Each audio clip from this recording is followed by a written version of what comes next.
શિવ મહાપુરાણ અંતર્ગત રુદ્ર સંહિતા બીજા ભાગની અંદર સતી ખંડમાં સતીના તપનું વર્ણન છે. સતીના તપના પ્રભાવથી જંગલનું વાતાવરણ દિવ્ય બનવા લાગ્યું છે. દેવતાઓ સતીના તપની પ્રશંસા કરવા લાગ્યા છે. ચારો તરફ દેવતાઓ જયજયકાર કરે છે. આ દેવતાઓનો સ્વભાવ છે. કોઈ યજ્ઞ કરે, કોઈ દાન કરે, કોઈ સેવા કરે, કોઈ સત્કાર્ય કરે, તો દેવતાઓ તેનો જયજયકાર કરે છે. તો દેવતાઓ કોણ? બીજાના કાર્યોને વખાણે છે. કોઈ સારું કામ કરે તેની પ્રશંસા કરે, એ મનુષ્ય દેવતુલ્ય મનુષ્ય છે. એ સૌને જયજયકાર કરે છે, દરેકને વખાણે છે. ભગવાન મહાદેવને ખબર પડી કે દક્ષપુત્રી સતી હિમાલય પણ પહાડોની કંદરામાં તપ કરે છે. ભગવાન શંકરજી કૈલાસ પહાડને છોડી જ્યાં સતી તપ કરતા હતા ત્યાં ભગવાન આવે છે. દૂરથી જોવે છે. વાઘ, વરુ, સિંહ, દીપ શ્વેત વસ્ત્રોને ધારણ કરેલા છે. સતીએ શ્વેત ભસ્મનું ત્રિપુંડ છે. ભગવાન શંકરજીને યાદ કરે છે. સતીનું તપ જોઈને ભગવાન મહાદેવજી સતીની સામે પ્રગટ થાય છે. સતીની આંખો બંધ. સતીને ખ્યાલ નથી કે મારી સામે કોણ પ્રગટ થયું છે. પણ ભગવાન શંકરજી સતીના તપની પરીક્ષા કરે છે. ભગવાન શંકરજી સાધુનું રૂપ લે છે. ભિક્ષાન દેહી. સતીએ નેત્રો ખોલ્યા છે. કોણ ભિક્ષા લેવા માટે આવ્યું છે? જોયું તો વ્યવૃદ્ધ કોઈ સાધુ મૂર્તિ છે. કહે છે આ તો જંગલ છે, ફલ છે, ફલનો સ્વીકાર કરો. સાધુ વેશમાં સતીની ભક્તિની પરીક્ષાઓ થાય છે. સ્વયં શિવ છે, સાધુ વેશમાં ભક્તિની કસોટી થઈ રહી છે. વયોવૃદ્ધ મહાત્મા કહે છે સતી આપ કોણ છો? દક્ષની પુત્રી છો. શિવનું આરાધન કરું છું. સંકલ્પ કર્યો છે મહાદેવને મળવું તો છે, પણ મહાદેવ સાથે પરણવું પણ છે. ભગવાન શંકર સાથે વિવાહ કરવા છે. સતીની મહાદેવ પ્રત્યેની દ્રઢ ભક્તિ કેટલી છે તે જોવા માટે સ્વયં વયોવૃદ્ધ સાધુ બની અને સતીની સામે શંકર ભગવાનની નિંદા કરવા લાગે છે. સતી હાથ જોડીને વિવેકપૂર્ણ કહ્યું છે આપ સાધુ વેશમાં છો, વયોવૃદ્ધ છો, તેથી ખૂબ મને મર્યાદા રહે છે. તેથી હાથ જોડીને તમને કહું છું હું મહાદેવની ભક્ત છું ને મારી સામે મહાદેવની નિંદા નહીં કરો. અને તમે તો જાણો છો ને સાધુ વેશમાં છો. ન કેવલમ ભવેત પાપમ નિંદા કરતું. જે શિવની નિંદા કરે છે એ પાપી નથી, સાંભળે એ પણ પાપી છે. તેથી તમે તો શંકર ભગવાનની નિંદા કરો છો, મને શા માટે ભગવાન મહાદેવની નિંદા સંભળાવો છો? સતીએ વયોવૃદ્ધ સાધુને વિનંતી કરે છે. ભગવાન મહર્ષિ વેદવ્યાસ કહે છે ન કેવલમ ભવેત પાપમ નિંદા કરતું શિવ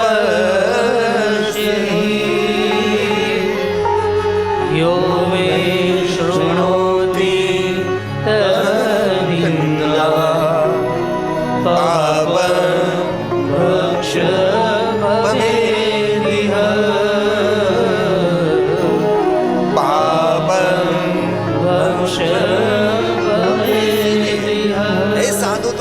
જોડીને કહું છું તમે શંકર ભગવાનની નિંદા નહીં કરો. શિવ મહાપુરાણ ગ્રંથમાં તો ભગવાન મહર્ષિ વેદવ્યાસજી એટલો આક્રોશ વ્યક્ત કર્યો છે, એવા કઠોર શબ્દોનો પ્રયોગ કર્યો છે. અને કોઈ મહાદેવની નિંદા કરતો હોય, જો તમારું સામર્થ્ય ન હોય તો જલ્દી સ્થાનને છોડી દો, અને જો તમારું સામર્થ્ય હોય તો તેને દંડ કરો. એવા કપરા શબ્દોનો પ્રયોગ કર્યો છે. સતી સાધુને કહે છે શા માટે આપ નિંદા કરો છો? શિવની નિંદા કરનારો સૂર્ય ચંદ્ર પૃથ્વી ત્યાં સુધી નરકગામી બને છે. શિવ નિંદા સમપાપ ભૂતમ ન ભવિષ્યતિ. મહાદેવની નિંદા કરનાર માણસના ઘરનું અન્ન ન લેવાય. મહાદેવની નિંદા કરનાર માણસના ઘરનું પાણી ન પીવાય. શિવની નિંદા કરનાર માણસનું મુખ ન જોવાય. શિવ નિંદક ગેહતે જલ પીબતી કભી નહીં મોહતે. અને 3 પાપો એટલા ભયંકર વર્ણવ્યા છે કે 3 પાપોનું પ્રાયશ્ચિત કોઈ કરી જ ન શકે. જે ઘણા માણસો અજાણતા કરતા હોય છે. 3 પાપોમાં પહેલું પાપ છે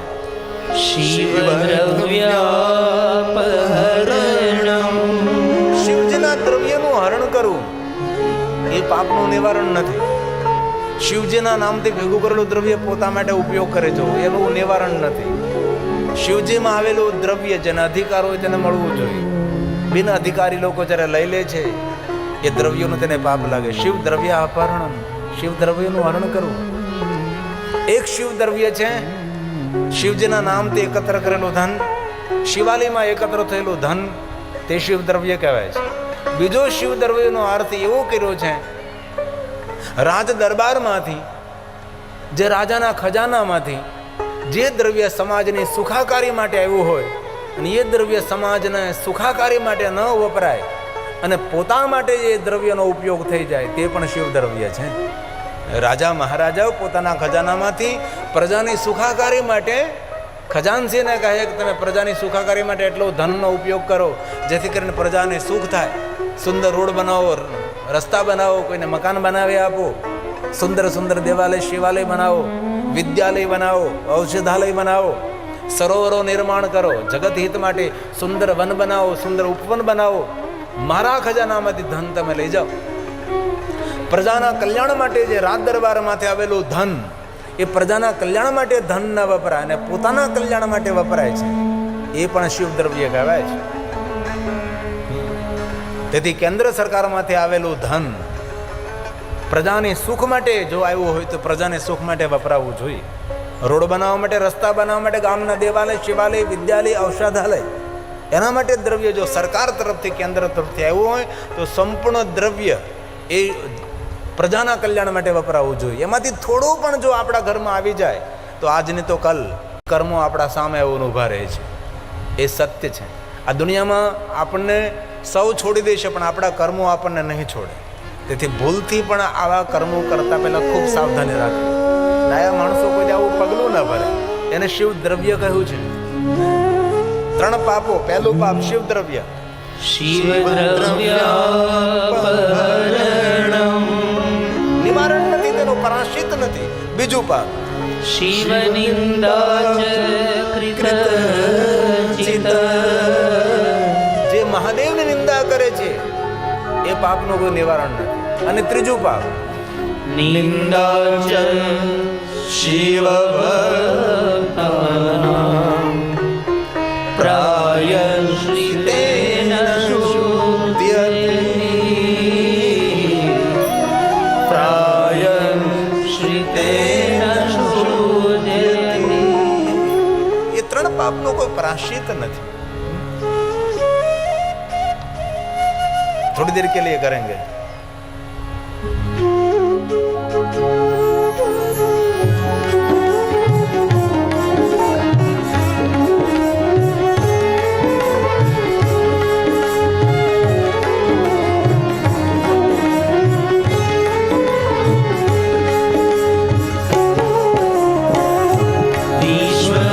વિશ્વવિધાતા હે જગદાતા, વિશ્વવિધાતા હે જગદાતા, કલ્યાણ કરો મહાદેવ, કલ્યાણ કરો મહાદેવ. વિશ્વવિધાતા હે જગદાતા, વિશ્વવિધાતા હે જગદાતા, કલ્યાણ કરો મહાદેવ, કલ્યાણ કરો મહાદેવ, કલ્યાણ કરો મહાદેવ. સતી હાથ જોડીને સાધુ ના કહે, સાધુ તમે ગણવેશમાં સાધુ છો પણ ગુણવેશમાં તમે સાધુ નથી દેખાતા. તમે શંકર ભગવાનની નિંદા શા માટે કરો છો? મારા હૃદયમાં દ્રઢ ભરોસો છે મહાદેવ પ્રતિ મેરે. જન્મ કોટી લગે રગર અમારે વંદવ શંભો નાતા રહો કુમાર. દ્રઢ ભરોસો, દ્રઢ ભક્તિ, મેરું તો ડગે પણ જેના મનડા ડગે નહીં પાનભાઈ. આવી ભક્તિ, આવો ભરોસો. સતીએ દ્રઢ ભક્તિ દેખાડી છે તો પણ મહાદેવની નિંદા કરે છે. હવે સતીએ નિર્ણય લીધો કે હવે શું કરું? ત્યારે એ સતીએ નિર્ણય લીધો કે આ તપસ્થલે છોડીને અન્ય સ્થાન પર જતી રહું. અમને આવી રીતે જો હું નિંદા સાંભળતી રહીશ તો મારા પુણ્યનો પણ ક્ષય થશે.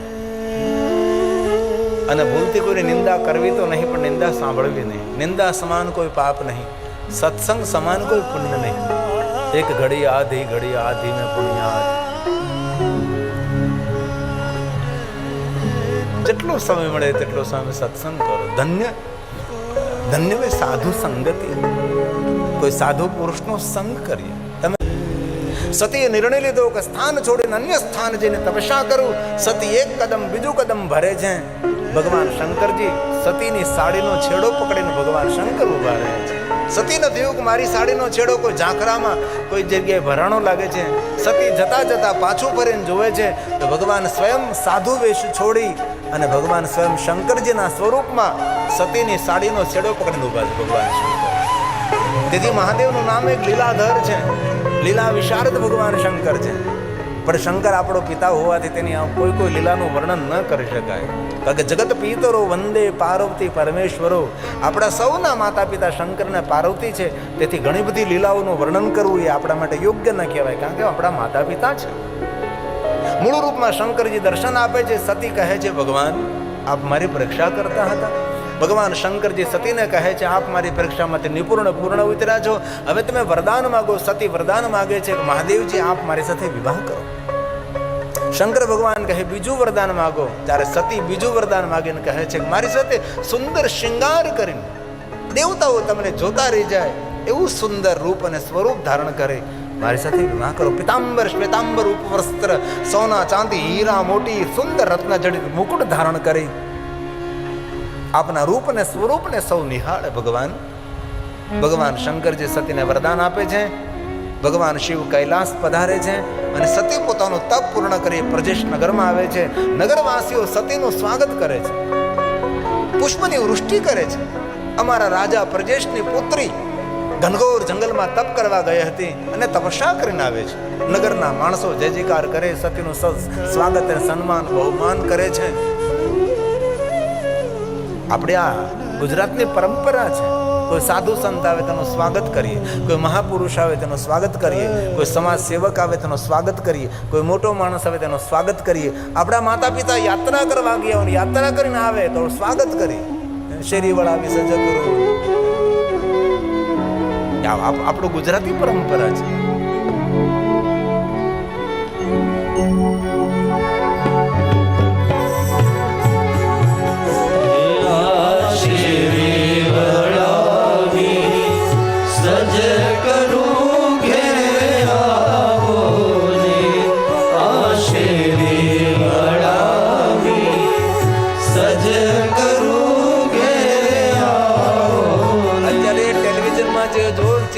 એ ચિત્ર અત્યારે વિસરાઈ ગયું છે લોકોને. આ યુગ હતો. ગામના બાવાજી કડે તબલા બાંધે અને બે ત્રણ જણા જહાજ પખાજા વાળા. આવું દ્રશ્ય હવે જોવા નથી મળતું. હવે ડીજે સાઉન્ડ આવી ગયું છે. ધીમે ધીમે સંસ્કૃતિ લુપ્ત થવા લાગી છે.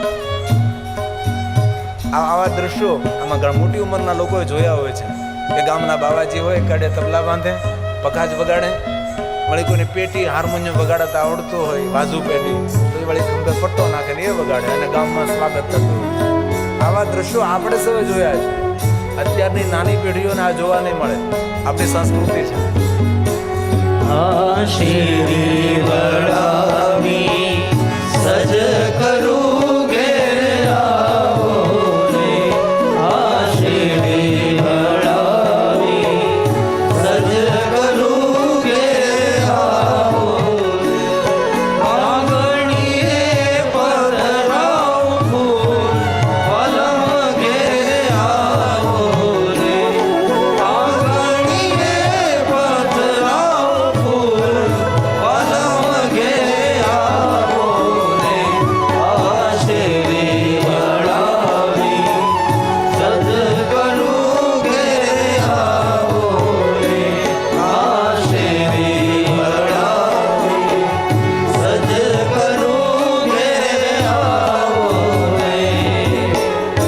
શરીર ન વાળો તો કાંઈ નહીં, ઘરના ડેલા પર હાવણો ને નીકળો નહીં તો કોઈ વાંધો નહીં, પણ ઘરની બહાર માવાની પિચકારી ન નાખો તો પણ ઘણું સારું છે. કેવા આંગણા ગંદાઓ ભર્યા હોય છે. હમણાં 2 દિવસ પહેલા કાલે જ તે મુલાકાત રાખી તો આંગણું છિતરી નાખ્યું, બોલો આખું રંગોળી પૂરી એમ કરી નાખ્યું. હું આની પાસેથી અપેક્ષાઓ રાખવી?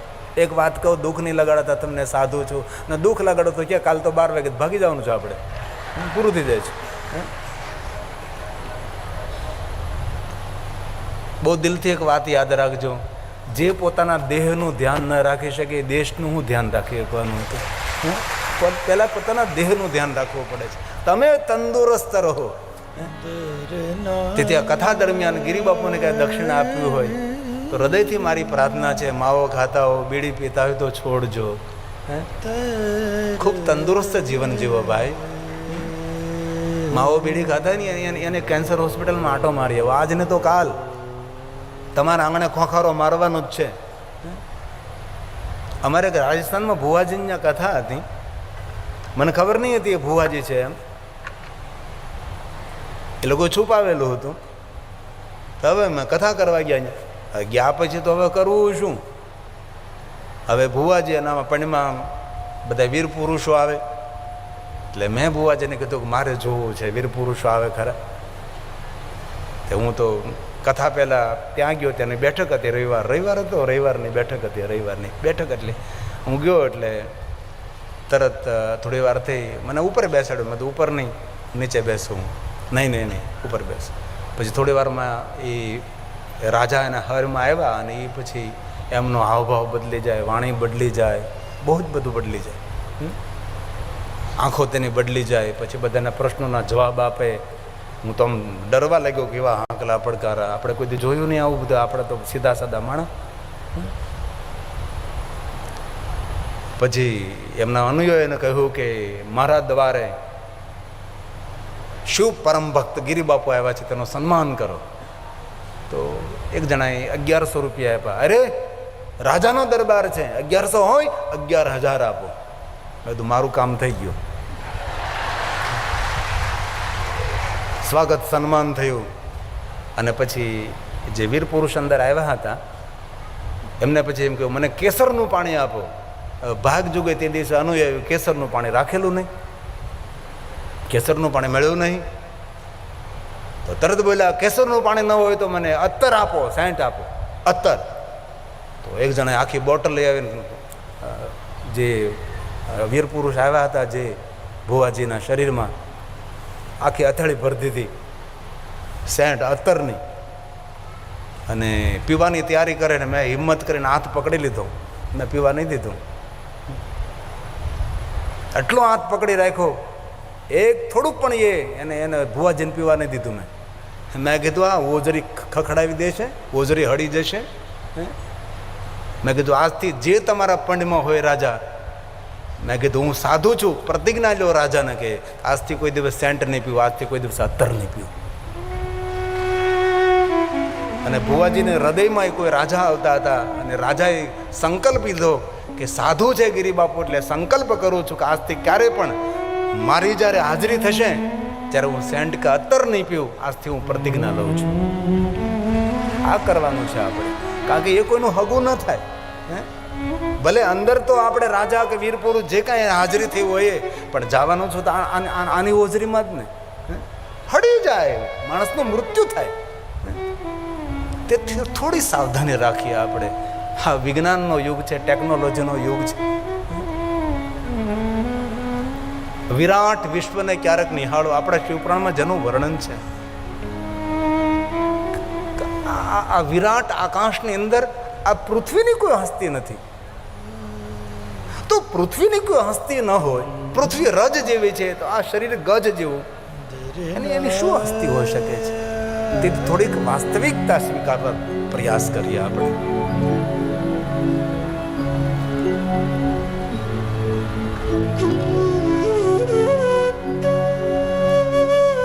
ખેર, સતીનું સુંદર સ્વાગત થાય છે. માતા વીરને કહે છે માં, મને મહાદેવે દર્શન આપ્યા છે. દક્ષ મહારાજ પ્રસન્ન થાય છે. ભગવાન શંકરજી મારી સાથે વિવાહ કરવા માટે ભગવાને મને વચન આપ્યું, વરદાન આપ્યું છે. સપ્ત ઋષિઓ, ગર્ગાચાર્ય મહારાજ, બૃહસ્પતિ દેવ, નારદજી, વિશ્વકર્માજી આવે છે. સપ્ત ઋષિઓ ભેગા મળીને સતીના વિવાહ પત્રિકા તૈયાર કરે છે. સતીના વિવાહ પત્રિકા લઈ ભગવાન શિવની પાસે નારદજી, બૃહસ્પતિદેવ, ગર્ગાચાર્ય મહારાજ સપ્ત ઋષિઓ જાય છે. અહીંયા દક્ષ મહારાજ વિશ્વકર્માજીને કહે છે, મારા પુત્રી સતીના વિવાહ છે, સુંદર નગરની શોભામાં વૃદ્ધિ કરો. વિશ્વકર્માને આજ્ઞા મળી છે, નગરને સુંદર શણગારવા લાગ્યા, સુંદર નગરની શોભામાં વૃદ્ધિ અભિવૃદ્ધિ કરવા લાગ્યા છે. કારણ કે પુત્રી સતીના વિવાહ છે. અહીંયા સપ્ત ઋષિ, ગર્ગાચાર્ય, નારદજી સૌ વિવાહ પત્રિકા લઈને ભગવાન મહાદેવની પાસે પહોંચે છે. શંકર ભગવાનને કહે, લ્યો મહાદેવજી, આપના વિવાહની પત્રિકા છે, વિવાહની તૈયારી કરો, લગ્નની. ભગવાન શંકર કહે છે, કોણ તૈયારી કરે? ન માતા, ન પિતા, ન બંધુ, ન મિત્ર, ન ગુરુ, ન વિશેષ. વિશ્વના દરેક દેવી દેવતાઓનો જાઓ, આમંત્રણ નિમંત્રણ આપો.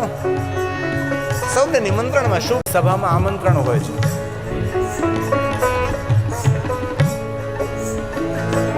ભગવાન શિવના વિવાહમાં સૌ જોડાવા માટે પૂર્વ દેવલોક શિવલોકમાં પધારે છે. ઇન્દ્ર, ઇન્દ્રાણી, બ્રહ્મા, બ્રહ્મણી, વિષ્ણુ, લક્ષ્મી, વરુણ, કુબેર આદિ સર્વ દેવતાઓ ભગવાન મહાદેવના લોકમાં, શિવલોકમાં આવે છે. ભગવાન શંકર જે પથ્થરની શિલા પર બાબા દિગંબર હો તો એસા હો, વરદાતા હો તો એસા હો, ભગવાન શિવ બિરાજે છે. ઇન્દ્ર સુંદર મુકુટ ધારણ કરીને આવે, સુંદર સોના ચાંદી હીરા મોતીના આભૂષણો. ભગવાન વિષ્ણુ લક્ષ્મી સાથે સુંદર શૃંગાર કરે, બ્રહ્મા બ્રહ્માણી સાથે, કુબેરજી આ પધારે છે. દેવતાઓ બધા સુંદર ઠાઠમાઠ કરીને શૃંગાર કરીને આવ્યા છે. ભગવાન શંકર જે અંગ પર ભસ્મ લગાવી, વિભૂતને ધારણ કરી, એક પથ્થરની શિલા પર ભગવાન શિવ બિરાજે. શિષ્ય મંદાગ્નિ ધારે ભાલ ચંદ્ર ત્રિલોચન.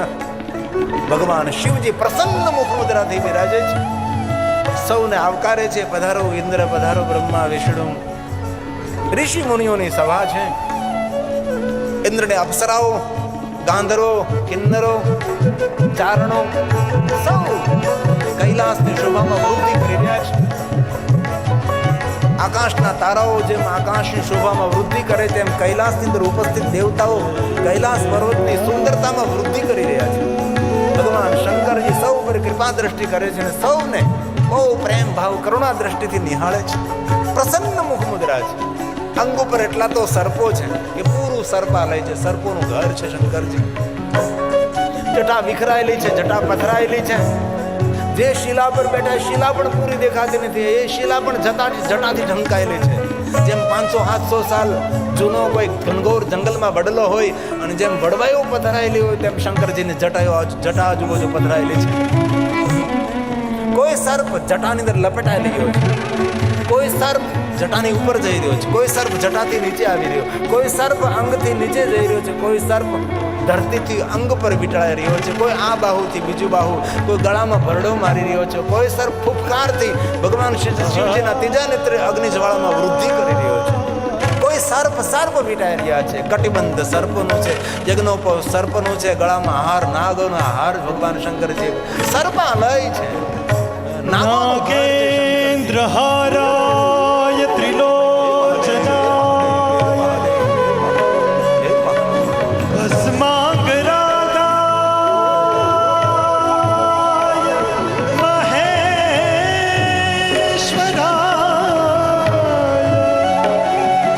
નિત્યાય શુદ્ધાય દિગંબરાય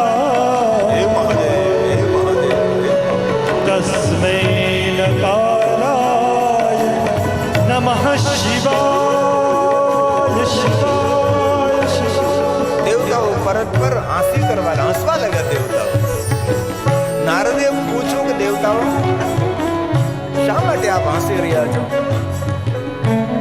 દેવતાઓએ કહ્યું કે નારદ, અમે સૌ તો એટલો શૃંગાર કરીને આવી ગયા છે, પણ જેમના વિવાહ છે તેમનો કોઈ શૃંગાર નથી. આમ જો તો ખરા, કેટલી ભસ્મ લગાવેલી છે, જટા વિખરાયેલી પથરાયેલી છે. નારદ, જરા મહાદેવને સમજાવો, શૃંગાર કરે. નારદજીએ બૃહસ્પતિ દેવને કહ્યું. દેવગુરુ બૃહસ્પતિ નારદજી ભગવાન શિવની પાસે જાય છે. બૃહસ્પતિ કહે, મહાદેવ, તમારા રૂપ અને સ્વરૂપ અને તમારી લીલાને કોણ સમજી શકે?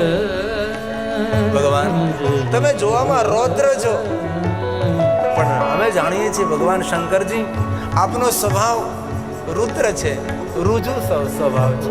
રુદ્રા બીજાનું દુઃખ જોઈને પોતાનું હૃદય દ્રવિત થાય એને રુદ્ર કહેવાય છે. જોવામાં રૌદ્ર છે, અતિ ભયાનક, અતિ વિકરાળ છે. બૃહસ્પતિ ભગવાન શંકરજીની સુંદર સ્તુતિ ગાય છે. તો કે બૃહસ્પતિ મહાદેવના પરમ ભક્ત છે અને શંકરજીની સામે જોઈને કહે બાબા જોવામાં તો રૌદ્ર છો, પણ મને ખબર છે તમે કોઈ ભક્તનું થોડું દુઃખ જોઈને તમારું હૃદય દ્રવિત બને છે, તેથી નમસ્કાર કરું છું. બૃહસ્પતિ સ્વયં બોલે છે નમો રુદ્રાય નીલાય. શંકરજી પોતાના ભક્તોનું દુઃખ ન જોઈ શકે એવો કરુણાથી ભરેલો ભીંજાયેલો ભગવાન શંકર છે. તેથી મહાદેવનું રૂપ રૌદ્ર છે, પણ તેનો જે સ્વભાવ રુદ્ર છે. શિવ ભક્તો કોને કહેવાય? કોઈનું દુઃખ જોઈને જેની આંખ રડી પડે અને મહાદેવનો ભક્ત કહેવાય છે. પથ્થર હૃદયવાળો ભગવાન શંકરનો ભક્ત ન હોય, નિષ્ઠુર ભગવાન મહાદેવનો ભક્ત ન હોય, હિંસાત્મક ભગવાન શંકરનો ભક્ત ન હોય, તિરસ્કાત્મક ભગવાન શિવનો ભક્ત બીજાનો તિરસ્કાર ન કરે, કોઈની નિંદા ન કરે, કોઈનું અહિત ન કરે. ભગવાન શંકરમાં જે ગુણ છે, કોઈની યોગ્યતા ન જોવે કે આ મોટો માણસ છે, આ નાનો માણસ, જેના દરબારમાં સૌનો સ્વીકાર છે એ શિવ છે. શંકરની સંસ્કૃતિ, શંકરજીની પરંપરા દુનિયાના દેવોથી અલગ છે, એ મહાદેવ છે. તેથી બૃહસ્પતિ મહાદેવ માટે બોલ્યા છે નમો રુદ્રાય નીલાય ભીમાય પરમાત્મને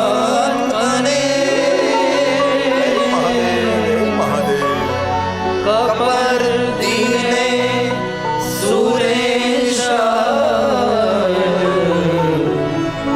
વ્યોમકેશાય વૈ નમઃ. વ્યોમકેશાય વૈ નમઃ. ભગવાન શંકરજીનું રૂપનું વર્ણન છે. વ્યોમનો અર્થ આકાશ, આકાશમાં ફેલાયેલી શંકરજીની જટા. વ્યોમ કેશાય નમઃ. કપર્દી ગૂંથાયેલી વિખરાયેલી જટા શંકરજીની. મહાદેવની જટા કેવી? તો કે ગૂંથાયેલી વિખરાયેલી. કપર્દી, કપર્દીનો અર્થ શું થાય છે? જટાનો દાગ ન મળે એવી શંકરજીની જટા, ચારો તરફ ફેલાયેલી જટા છે. બૃહસ્પતિ કહે ભગવાન મહાદેવ આ રૂપને હું પ્રણામ કરું છું અને પૂર્વાંગ સર્પોથી લપેટાયેલો છે. ભગવાન શંકરજીની ભવ્યતા સોના ચાંદી હીરા મોતી નથી. મહાદેવની ભવ્યતા એમનું તપ છે, એમનો વૈરાગ્ય છે. સોના ચાંદી હીરા મોતી નહીં. સાધુની ભવ્યતા તેની સાધુતા, તેની તપસ્વીતા, તેની તેજસ્વીતા, તેમનું જ્ઞાન, તેમની વિદ્યા, તેમનો વૈરાગ અને તેમનો ત્યાગ, એ સાધુની સુંદરતા, સાધુની શોભા છે. તેથી બૃહસ્પતિએ કહ્યું તપોમયાય ભવ્ય, તમારી પાસે તપની ભવ્યતા છે. વિષ્ણુ સ્વયં તમારી સ્તુતિ કરે છે. આ દેવગુરુ બૃહસ્પતિ બોલે છે તપોમયા. તપોમયાય ભવ્યાય શિવ શ્રેષ્ઠાય વૈષ્ણવે. ભગવાન શિવ માટે કહ્યું છે. એવું ન યાદ રાખવું કે સોના ચાંદીની આભૂષણો પહેરે તો જ આપણી ભવ્યતા છે. કોઈ સોના ચાંદી હીરા મોતી ન હોય તો પણ માણસનું તાપ, માણસને સકારાત્મક વિચારધારા, સકારાત્મક વ્યવહાર, સકારાત્મક ઉર્જા, આપણું પુણ્ય, આપણી સાધના, આપણી ઉપાસના, આપણું ભજન, એ આપણી દિવ્યતા હોય, એ આપણી ભવ્યતા હોય છે. જેની પાસે જાપ, તપ, સાધના, અનુષ્ઠાન, ઉપાસના, ભગવાનનું ભજન, ત્યાગ, વૈરાગ, પરોપકાર ભાવ છે, તે માણસ સોના ચાંદી હીરા મોતી ન પહેરે ને તો પણ સભા વચ્ચે રૂડો દેખાતો હોય છે. આપણી ઉર્જા, આપણી આભા એ ત્યાગથી આવે, વૈરાગથી આવે, ભજનથી આવે છે.